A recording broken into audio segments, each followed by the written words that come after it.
500 piece কাতলা মাছ থাকলে minimum আপনার 250-200 কাতলা মাছ আসবে অবশ্যই। 100 পিস মাছ আমরা কাতলা মাছ আসবে, আমি যার জন্য বললাম ছেড়ে দেন, 100 পিস কাতলা আসেনি। না না দেখুন, আমি এই যে আমার পাশে আরো বয়স্ক শিকারী ছিল, এর মধ্যে বলেছি কাতলা মাছ পুকুরে থাকলে তারে উঠবে 90% মাছ জাল টানলে চলে আসে, এটা আমার অভিজ্ঞতা দিয়ে বলে। তারপরে আমি বললাম জাল টানার ব্যবস্থা করুন।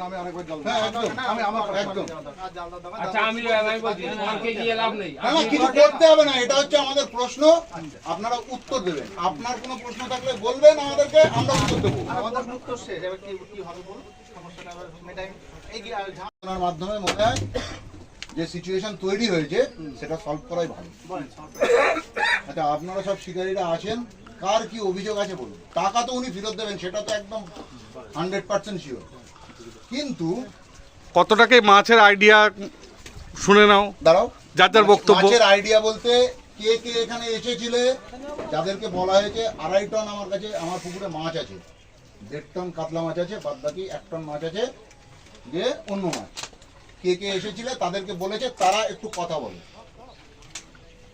সেই হিসেবে তো কাতলা মাছ কিছু কাকে 2.5 টন মাছ বলা হয়েছে একজন বলুন, এবং কতটা বলেছে সেটাও বলো, যদি 1 টন বলে থাকে সেটাও বলো। আমি তো সকাল থেকে না, কাতলা মাছের কথা আমি বলেছি, আমি বলছি কাতলা মাছের ওনার সঙ্গে পরশুদিন কথা হয়েছে, উনি বলেছে আমার 500 পিস মতো কাতলা আছে, ঠিক আছে, মানে এই 200 মানে কপিস দেয়, ইয়েস ইয়েস, ঠিক আছে।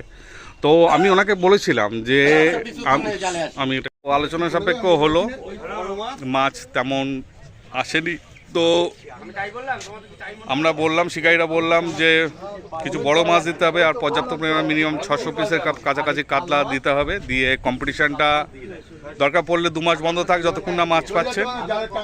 তো আপডেট আপনারা পেয়ে যাবেন, মাছ দেওয়ার পর আবার কন্টিনিউ চলবে, চলে এটা ক্লোজ হবে আপনার কম্পিটিশনটা। তো এই সিদ্ধান্ত নেওয়া হয়েছে, কিন্তু মাছ যতক্ষণ না পাওয়া যাবে টোটালি এখন পুকুর বন্ধ থাকছে, এটাই হয়েছে।